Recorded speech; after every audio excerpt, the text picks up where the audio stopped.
The first film in the Alien franchise was released in 1979 and would go on to spawn off sequels, spin-offs, and countless forms of merchandise, including video games.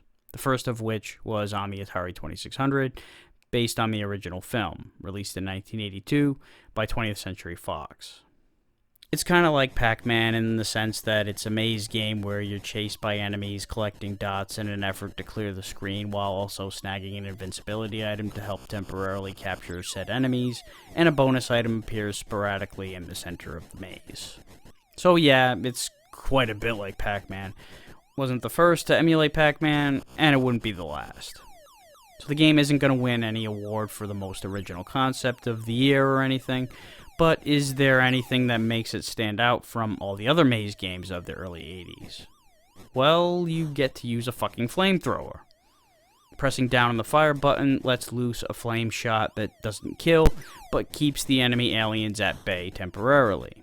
And it's not always effective, so you can't abuse it. Keeps you playing more of the mouse roll in the cat and mouse game, otherwise it would be more like Wizard of War. But it is a nice additive. Also, the power pellets, or pulsars as they're represented in this game, aren't all there for the taking from the start. There's only one on the screen at any time, and the next one will appear after you pick it up.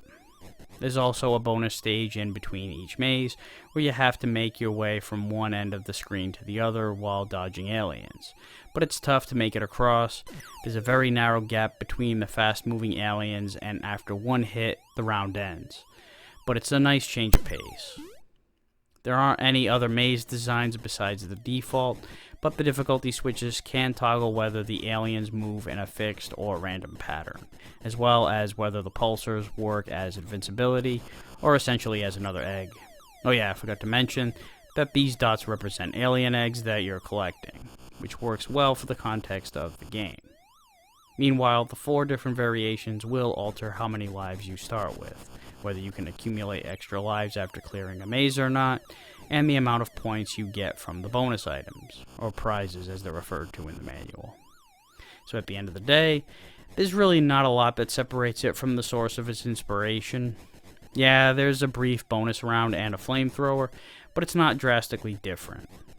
Honestly, I feel like the game would have served better to lean more toward that shooter, Wizard of War type of game.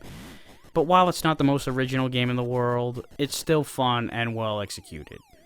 The controls are smooth, the aliens present a worthy challenge, and it's fun to be able to actually use a weapon, even though it doesn't always work, and I would have liked for it to be more useful. There'd be more well-rounded, fleshed-out alien games released in the future, but this was a pretty good start.